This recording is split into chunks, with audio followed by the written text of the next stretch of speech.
बाबर के द्वारा बाजाओं के किले को जीतने के लिए बाजाओं के किले को जीतने के लिए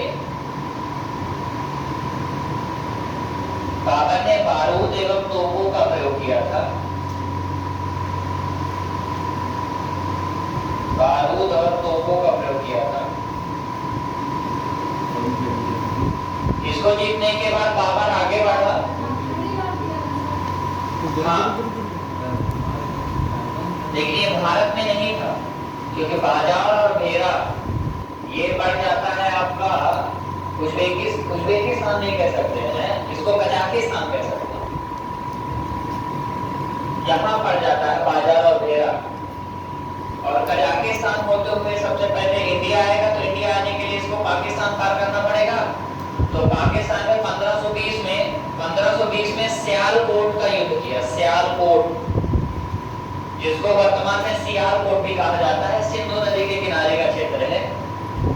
सियालकोट का युद्ध 1520 में किया। 1520 में सियालकोट का युद्ध किया, और सियालकोट का युद्ध करने के बाद सियालकोट को अपने कब्जे में कर लिया। वो राजा जो इसके पहले तक उज्बेकों से हार गया, क्या हुआ?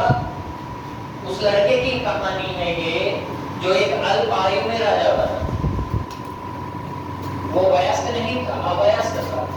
छोटी सी उम्र में वह राजा बना, और कितना संघर्ष किया वो। जिस उम्र में लोगों की सोचने समझने की क्षमता नहीं होती है, उस उम्र में वह राजनीति कर रहा था। उस उम्र में वह युद्ध की तैयारी कर रहा था।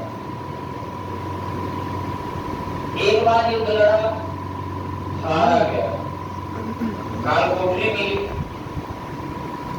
2 साल तक कालकोठरी में रहने के बाद उसको छोड़ा गया। छोटे बच्चे को नहीं छोड़ देते हैं। गाना है ना, छोटा बच्चा समझ के ना कोई आंख दिखाना रे। उसके साथ यही हुआ ना, लोग छोटा बच्चा समझ गए। छोटा बच्चा समझ के ना कोई आंख दिखाना रे। उसने दूसरी बार युद्ध किया, हार गया। तीसरी बार युद्ध किया और हार गया। लेकिन इन तीनों युद्ध में उसने एक चीज सीखी, वो थी तुगलमा युद्ध की। ये बाबर सीखा था। किससे सीखा था? उज्बेकों से। अब उसका उपयोग करने का समय आ चुका है। और 1526 में पानीपत का पहला युद्ध लड़ा गया। 1526 में पानीपत का पहला युद्ध बाबर के द्वारा लड़ा गया। पानीपत का पहला युद्ध 1526 में बाबर के द्वारा लड़ा गया, जिसमें बाबर ने इब्राहिम लोदी को हरा दिया। और ये कह सकते हो कि मध्यकालीन भारत का पहला ऐसा शासक इब्राहिम लोदी था जो युद्ध मैदान में मारा गया। और इसी युद्ध में उसने प्रैक्टिकल कर लिया था। किस युद्ध का? तुगलमा युद्ध नीति का। तुगलमा युद्ध नीति का प्रैक्टिकल कर लिया था कि तुगलमा युद्ध नीति सक्सेस है, बनती भी है कि नहीं बनती। हमने जो सीखा वो बन रहा कि नहीं, वो इसने टेस्ट दे दिया। क्योंकि इसका असली यूज, तुगलमा युद्ध नीति का वास्तविक जो यूज है, वो उसको मिलेगा खानवा के युद्ध में, जब उसने राणा सांगा को मारा। जब उसने राणा सांगा को मारा था, ये तो टेस्ट था। क्योंकि इब्राहिम लोदी के विरुद्ध राणा सांगा भी था, दौलत खां भी था, सब उसके विरोध में थे। खैर, इब्राहिम लोदी के साथ युद्ध के बाद, जब युद्ध में इब्राहिम लोदी मारा गया, अफगानों की पूरी ताकत छीन हो गई। पूरी तरीके से अफगान मारे गए। और ऐसा कह सकते हो कि अफगानों का भारत में अंत हो गया। इसी युद्ध के साथ अफगानों का भारत में अंत हो गया।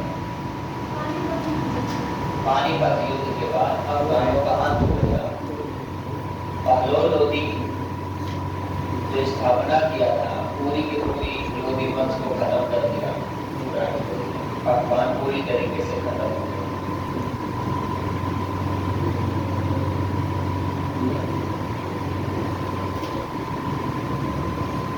इस युद्ध के बाद बाबर जितने काबुल के निवासी थे उन सभी को एक एक सिक्का दान दिया, एक एक चांदी का सिक्का दान दिया।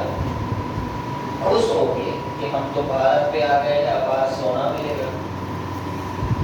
अपार सोना के कारण इसे कलंदर की उपाधि दी गई। इसे कलंदर की उपाधि दी गई। नहीं पढ़ता। जो एक्स्ट्रा ऑर्डिनरी लोग होते हैं ना वो हमेशा मात खाते हैं, तो इसने कलंदर की उपाधि धारण की। कलंदर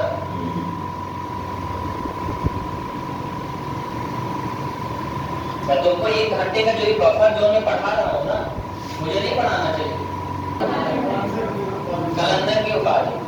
पानीपत के पहले युद्ध में जब जीत गया बाबर, जो बाबर कभी सोचा ना होगा कि भारत जैसे इतने बड़े देश में जाएंगे, युद्ध करेंगे, अपार सोना मिलेगा। सुनता था लोगों से कि जो भारत में एक बार विजय कर लिया उसको इतना सोना है, ज्यादा दूर जाने की जरूरत नहीं, सिंधु नदी तक जाओ। जैसे आया था सिकंदर, सिंधु नदी तक जाओ, झोला झोला बोरा बोरा में भरो सोना लेके चले आओ। कितना सोना। उस भारत पे आक्रमण करके दिल्ली की गद्दी पर बैठा। बड़ी चीज है ना उस लड़के के लिए, जो लड़का कभी फरगाना मतलब वो अपने घर को नहीं बचा पाया, उसका घर चला गया युद्ध करते करते। अपने पिता के दुश्मनों से बदला लेने के लिए उसने उज़्बेकों से आक्रमण किया और उज़्बेक तो मिले नहीं, घर भी चला गया। ऐसी स्थिति में और कोई होता तो फिर मिल जाता, मर जाता। आप क्या करें, माया मिले न राम। लेकिन उसने छोटी सी टुकड़ी इकट्ठा की और फिर से खैबर दर्रा होते हुए पहुंच आया भारत। है दुगलमा युद्ध नीति का पहली बार प्रयोग किया भारत ने इसी युद्ध के साथ। तोपों का प्रयोग किया इसी युद्ध में, तोपों का प्रयोग किया इस युद्ध में। हालांकि इस युद्ध में बाबरनामा में लिखा गया है ऐसा कि इस युद्ध में विजय का श्रेय बाबर ने अपने धनुर्धारियों को दिया। उसके धनुर्धारी थे, जो साइड के धनुर्धारी थे ना, साइड में राइट और लेफ्ट विंग के, तो राइट और लेफ्ट विंग के ही तो धनुर्धारी थे, वही तो डायरेक्ट फ्रंट फुट में थे, क्योंकि तोप खाने साइड कोई आ ही नहीं सकता। पहले बंदूक या तोपें थी नहीं, केवल बाबर लेकर आया था। तो केवल बाबर लेके आया तो सामने वाला तीर से मारेगा, तो तीर से मारेगा तो बैलगाड़ी आते आते रुक जाएगी, बैलगाड़ी तक रुक जाएगी। अब तुम अंदर आ नहीं सकते, बैलगाड़ी के पीछे पूरी सेना आराम कर रही है। एक एक करके घोड़ा ले लेके आ रहे हैं, मारे फेंकी ना रहे, मारे फेंकी ना रहे, मर गए तो उनकी जगह फिर तीसरा कोई ले लिया, तो मोरा जाओ वही नहीं पाता। खैर इस युद्ध के बाद राणा सागर पहुंचा और बताया कि भाई ऐसा है, अब तक जितने लोग आते थे वो भारत देश को लूट के चले जाते थे, कब जाओगे? हम जाने के लिए नहीं आए, घर तो हमारा चला गया, रहेंगे कहाँ? बड़े मुश्किलों बाद एक घर मिला है। ठीक है, ऐसे ही जब आप 50 एग्जाम देते हो उसमें से एक एग्जाम निकल जाए, बड़े बड़े एग्जाम तो 50, उसमें से एक छोटा एग्जाम निकल जाए, छोटा सा एग्जाम, बड़ा वाला नहीं छोटा वाला, तो फिर आपको क्या लगता है छोड़ेंगे तो नहीं? क्योंकि अब तो सब जा चुका है, बड़ा मिला नहीं, छोटा अगर छोड़ दिया तो जाएंगे कहाँ? बाबर की स्थिति भी ऐसी थी कि अगर फरगाना वो जा नहीं सकता था। सियालकोट में रिटर्न आ गया तो सियालकोट में वहां के जो अमीर थे फिर से राजा बन गए, वो काट मार के बाहर गया, फिर से वो राजा बन गए। उसको एक ही आसान दिखा, भारत बड़ा देश है, यहीं आके रुक जाओ। राणा सांगा गया तो उसको बोला ऐसा नहीं, जाएंगे तो नहीं, यहीं रुकेंगे और पीटेंगे, अगर कोई आया तो पीटेंगे पल भर। धन दौलत लूटेंगे, कहे लूट के ले जाएंगे कहाँ? घर होता तो ले जाएंगे, अब यही मेरा घर है, लूट यही इकट्ठा करेंगे, खानवा का युद्ध हुआ। खानवा के युद्ध के पहले राणा सांगा ने अनेक मराठा सेनाओं के साथ युद्ध इकट्ठा होके बाबर के साथ युद्ध लड़ा। ऐतिहासिक युद्ध तो नहीं कह सकते हैं, पर उस युद्ध में बाबर पीछे हट गए। बाबर को एहसास हुआ कि इब्राहिम लोदी को जितना आसान था मारना, राणा सांगा को मारना इतना आसान नहीं।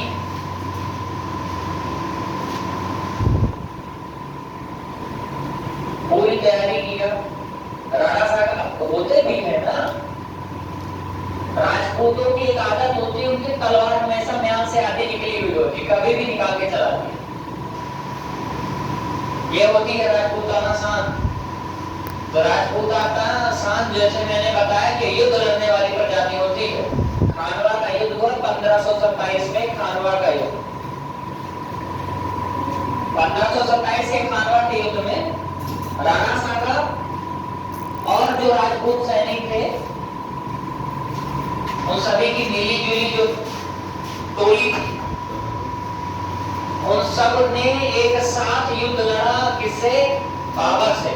क्योंकि उस समय ये था ना कि अब एक बाहरी आक्रमणकारी बाहरी शक्ति से हमको निजात पानी, बाहरी शक्ति को मार भगाना। पहले नहीं सोचे थे। जब पानीपत के पहले युद्ध में इब्राहिम लोदी को मरवाने आए थे तब नहीं सोचे थे कि बाहरी शक्ति है। अब सोच रहे हैं वो तो बाहरी शक्ति उसको मरवाना है। स्वार्थी जीवन। खानवा के युद्ध में बाबर ने तुगलवा युद्ध नीति का प्रयोग किया और तुगलवा युद्ध नीति के तहत उसने युद्ध लड़ा।